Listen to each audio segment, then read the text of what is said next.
Hello everyone, I'm Janice Renee and welcome to my channel.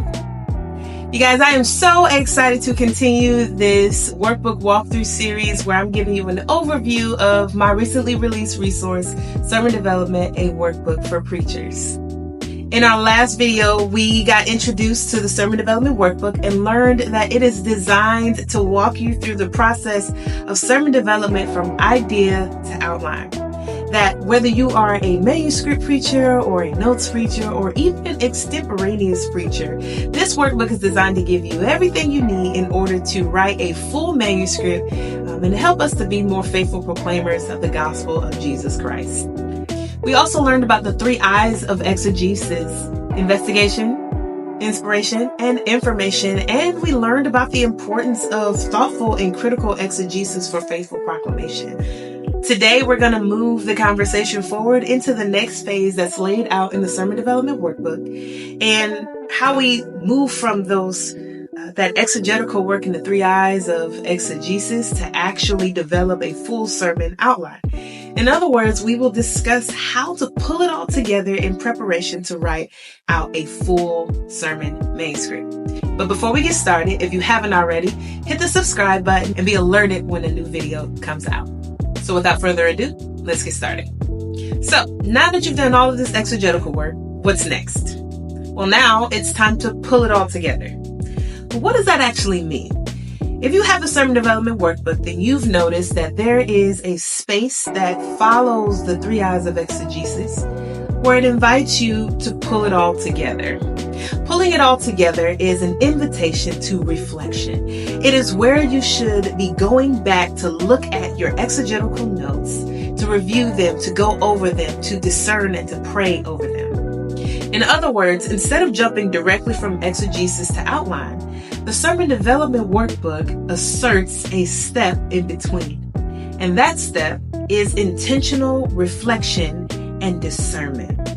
It is a step in which you prayerfully review and reflect on your exegetical notes to discern what God has been saying to you during this process.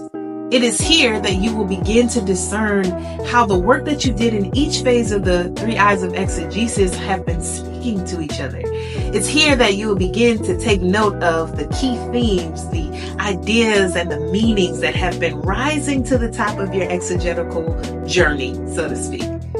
It is here that you intentionally seek out the Word of God for the people of God. This is how you pull it all together. And then, after you've pulled it all together, after you've gone through this process of discernment and reflection, after you've gotten clear on what direction your sermon appears to be going, it's actually now time to make a decision. It's now time to determine your thesis, your objective, and your so what statements. This step is important, okay? Because it's where you will begin to map out your sermon.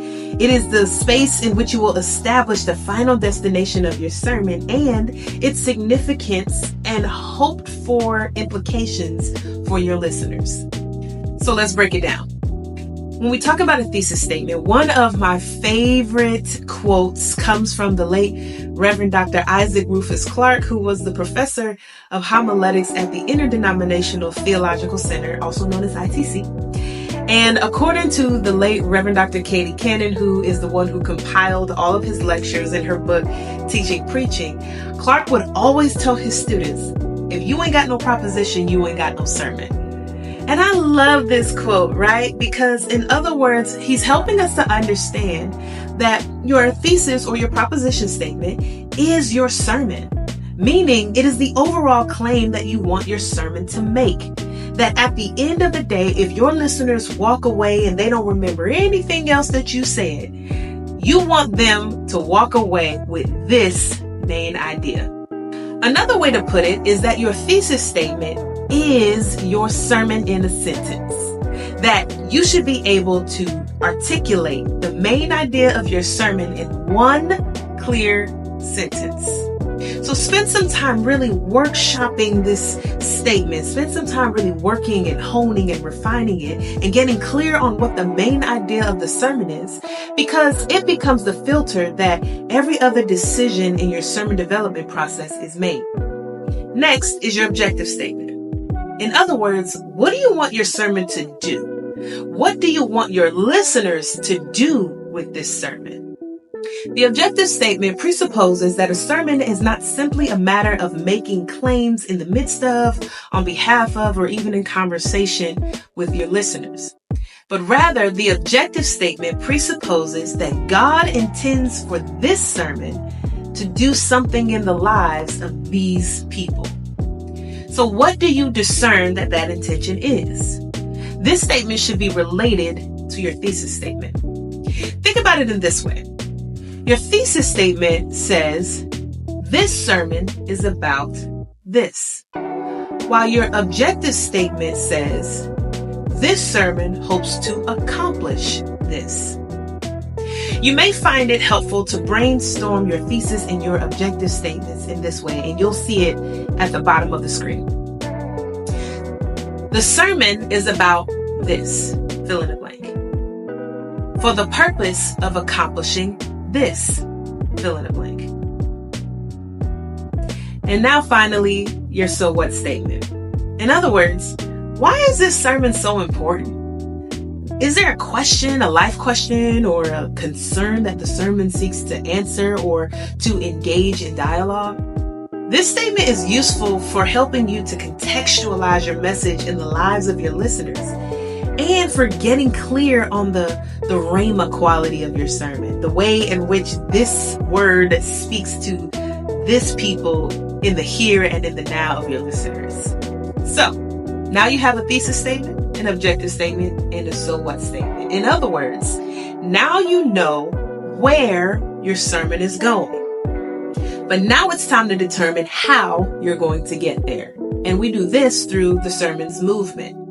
As the Reverend Dr. Gina Stewart would say, hear me with your good ear, every sermon has movement, whether it's implicitly or explicitly named. Some prefer the language of sermonic points, like a 3-point sermon, or others prefer to think of sermons more narratively, preferring instead the language of narrative movement. But however you define it, your sermon's points or moves function as scripture-based guideposts to help move the sermon towards the thesis and the objective. In fact, whatever move or point you establish for your sermon, you should always filter it through your thesis statement. You should be able to articulate how that move or point, however you name it, is related to your thesis and objective statements. If you cannot make that connection back to your thesis statement or back to your objective statement, then you might be preaching another sermon. So, spend some time really workshopping each of your sermonic moves, being honest with yourself and with the text about how they emerge from scripture and identify how they are related to your thesis and objective statements. Similarly, you want to do the same thing with whatever images or illustrations or stories you choose to use in your sermon. Your stories and your illustrations illuminate your claims. They're really helpful because they help to give your listeners a window into your sermonic claims. As such, whatever stories or illustrations you choose to include in your sermon, always filter them through your thesis, establishing how that story or illustration relates to the overall claim of the movement and the overall claim of the message. Remember, nothing is worse than an irrelevant story. And now you have all the pieces that you need to write a full manuscript or a formal outline. In the next video, we're going to talk about things that you can do practically to grow intentionally in your practice of preaching. Again, my name is Janice Renee, and I really pray that this video was helpful for helping you to dig into the Sermon Development Workbook. If you haven't already gotten your Sermon Development Workbook, click the link in the description box, and I'll see you in the next video.